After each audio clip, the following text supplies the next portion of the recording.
Sources of information for the selection of objectives for the purpose of curriculum development. Let's look at the fifth source of information, which is psychology of learning, which can be used for the selection or for making proposals for the objectives of curriculum. ہم نے شروع میں دیکھا کہ 3-4 sources کو ہم نے استعمال کیا جہاں پر ہم نے learners themselves, we studied them.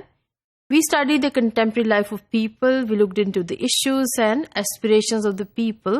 and then we suggested the objectives. Then we learned that certain reports which are being developed by subject specialists and the committees of subject specialists,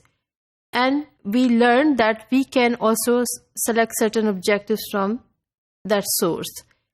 ان کی selection کے بعد ہمارے پاس ایک collection of objectives آ گئی اور ہم نے ان objectives کو فردر سلیکٹ کرنے کی کوشش کی اور پروپوز کرنے کی کوشش کی for the purpose of curriculum development so that we know that which objectives which we had gathered were in line with the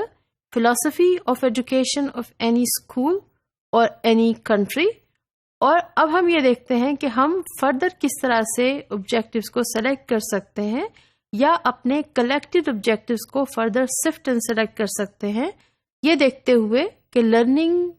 psychology کے اگینسٹ کون سے آبجیکٹیوز ہم نے اس میں آئیڈینٹیفائی کیے ہوئے ہیں اور کون سے ہیں جو ان line with the psychology of learning ہے، اور ہم انہیں پروپوز کر سکتے ہیں کہ ان کو کریکولم میں شامل کر لیا جائے. Certain important questions which are to be addressed and which are to be kept in mind again and again. What educational objectives should try to obtain, and then how many objectives a school should try to achieve in an educational period or educational time in the school, and then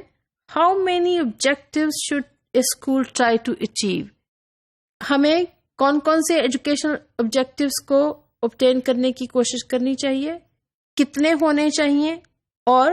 ان میں سے کتنے ایسے objectives ہیں جو schools کو achieve کرنے کی کوشش کرنی چاہیے. یہ وہ سوالات ہیں جن پر ہم بار بار بات کریں گے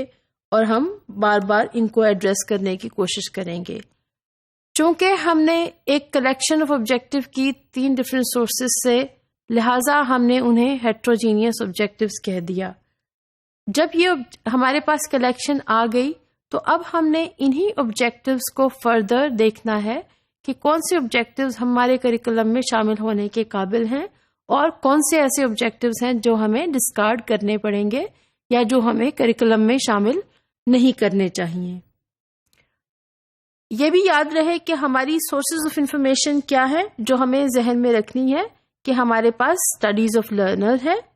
ہمارے پاس کنٹمپرری لائف سے انفارمیشن ہے، اور ہمارے پاس سبجیکٹ اسپیشلسٹ کی رپورٹ سے کچھ انفارمیشن آئی اور ہم نے آبجیکٹیوز کو پروپوز کر دیا کہ ہمارے خیال میں ان آبجیکٹیوز کو کریکولم میں شامل کرنا چاہیے.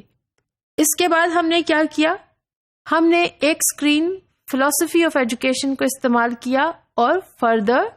کچھ آبجیکٹیوز کو ایلیمینیٹ کر دیا، کچھ کو ہم نے شامل کر لیا.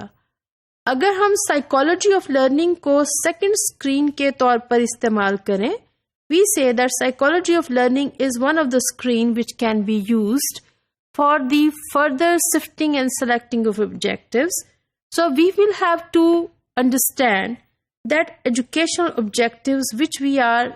trying to achieve through the exercise of teaching and learning, which is the teaching and learning process, and then we attain certain goals which are also called as educational ends. So basically the objectives we had selected in the beginning, these are basically the educational ends which are being achieved through the process of learning and teaching in the classroom. So if we are able to learn and we are able to teach in such a way that educational ends are being attained or educational goals are being attained, then learning process is of the right kind and it is good to achieve the objectives. But at the same time, when we are saying that these educational objectives were not achieved. And here we are trying to stress that when teaching and learning process which is not in line with the process of learning and psychology of learning and which is not intrinsic or which is central to learning. اب central to learning کا کیا مطلب ہے ہم اس کو کچھ ہی دیر میں دیکھتے ہیں. So if this process of teaching and learning is not appropriate, then these educational objectives which we had identified here, they will not be attained because we didn't use the right kind of teaching and learning process. So while we are saying that learning and teaching process is got to be appropriate, so what exactly we mean by this? When we are saying that we need to know that what is psychology of learning and what process of learning would be termed as right kind of process of teaching and learning, it leads to another question which is very important for us as curriculum developers or as student of curriculum development, that is knowledge of psychology of learning useful? So we can go back to even a preliminary question, that what is psychology of learning? So when we address what is psychology of learning, is it useful for the process of teaching and learning, and how it can be made useful for the selection of objectives. یہاں پر ایک چیز ذہن میں رکھنا بہت ضروری ہے کہ جب ہم اپنے کلیکٹ کیے ہوئے آبجیکٹیوز کو، جو ہماری ایک کلیکشن آف آبجیکٹیوز آ رہی ہے 3 مختلف سورسز سے، اور ہم نے پہلی اسکرین میں فلسفی آف ایجوکیشن کو استعمال کیا اور ہم نے بہت سارے آبجیکٹیوز کو ایلیمینیٹ کر دیا یا نکال دیا یا ڈسکارڈ کر دیا جو ہماری فلسفی آف ایجوکیشن کے اگینسٹ تھے یا کانٹراڈکٹ کرتے تھے. سو ہمارے پاس آبجیکٹیوز کا نمبر کم ہو گیا. جب ہم نے ایک صرف استعمال کر لی یا ایک چھلنی سے جب ہم نے آبجیکٹیوز کو نکال دیا، اور یہاں پر یہ چھلنی ہم فلسفی آف ایجوکیشن کو کہہ رہے ہیں، تو ہم نے ایک دوسری چھلنی کو استعمال کیا جس میں ہم سائیکالوجی آف لرننگ کا ذکر کرتے ہیں. اگر ٹیچنگ اور لرننگ پروسیس اس طرح سے ہے کہ ہم ایجوکیشن آبجیکٹیوز جو شروع میں سیٹ کرتے ہیں اور ہم ان کو آخر میں حاصل بھی کر لیتے ہیں ایک process of teaching and learning کے ذریعے یا کلاس روم ٹیچنگ کے ذریعے، یا ہم کہتے ہیں کہ ایک exercise of teaching and learning کے ذریعے ہم نے اس آبجیکٹیو کو حاصل کر لیا،